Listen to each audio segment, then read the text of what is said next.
మనమందరం లేచి నిలబడదాం.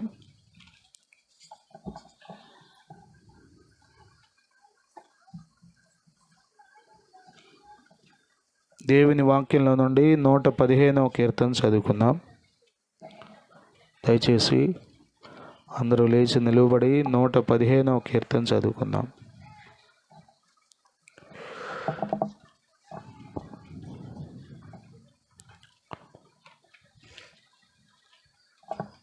కమలాకర్ గారు వచ్చి చదువుతారు వాక్యాన్ని, అందరం కలిసి అనుసరించుతాం.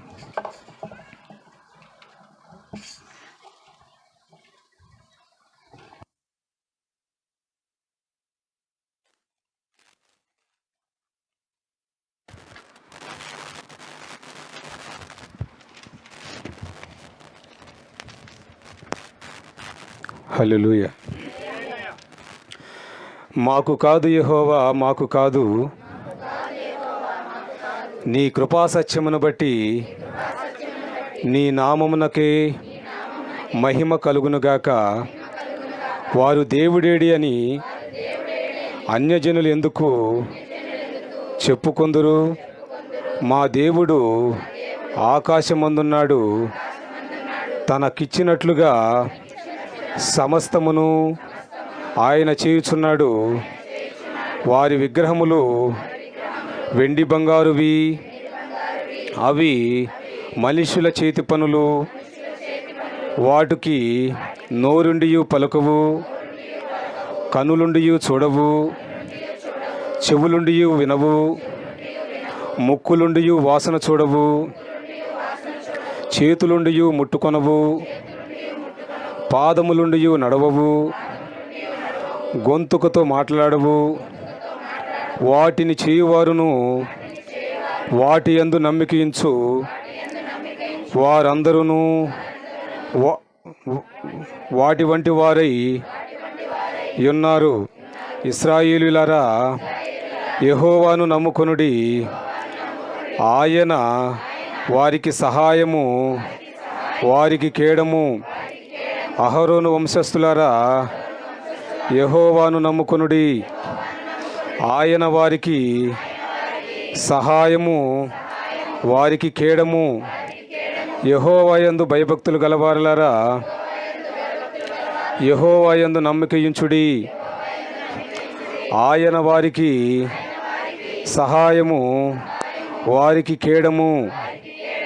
యెహోవా మమ్మును మరిచిపోలేదు, ఆయన మమ్మును ఆశీర్వదించెను.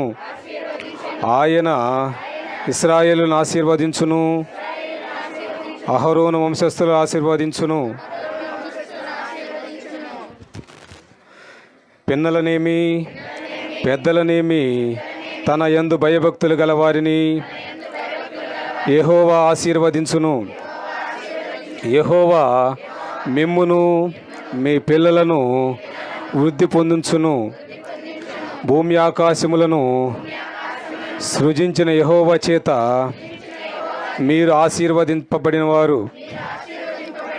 ఆకాశములు యెహోవా వశము, భూమిని ఆయన నరులకిచ్చి ఉన్నాడు.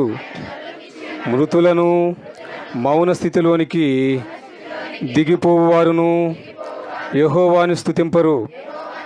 మేమైతే ఇది మొదలుకొని నిత్యము యెహోవాను స్తుతించెదము. యెహోవాను స్తుతించుడి. హల్లెలూయా. చదవబడిన కీర్తన ప్రభు మన కొరకు దీవించును గాక. దయచేసి కూర్చోండి. 115వ కీర్తన మనం చదువుకుందాం. దేవుని సన్నిధికి కూడి వచ్చిన మీ అందరికీ ప్రభు అయిన యేసుక్రీస్తు నామములో వందనాలు. దైవజనులు పరిశుద్ధరాజు గారికి హృదయపూర్వక వందనాలు తెలియపరుస్తున్నాను. 115వ కీర్తన చాలా అద్భుతమైన సంగతులు మనం ఈ కీర్తనలో చూడవచ్చు. ఒక మాట ఏంటంటే, మృతులను మౌన స్థితిలోనికి దిగిపోవారును యెహోవాను స్తుతింపరు. మేమైతే ఇది మొదలుకొని నిత్యము యెహోవాను స్తుతించదము. యెహోవాను స్తుతించుడి. చనిపోయిన వారు స్తుతించడానికి ఏమీ లేదు. మృతులను మౌన స్థితిలోనికి దిగిపోవారును యెహోవాను స్తుతింపరు. మేమైతే ఇది మొదలుకొని నిత్యము యెహోవాను స్తుతించదము. దేవుని స్తుతించే అనుభవాల్లో మనం ఉందాం. మన బిడ్డలు, మన కుటుంబాలు, మనకున్న సమస్తం ఆయన స్తుతించే పనిలో ఉండడానికి పరిశుద్ధాత్ముడు మనకు సహాయం చేసి నడిపించును గాక. ఆమేన్. హల్లెలూయా, హల్లెలూయా. మంచిది.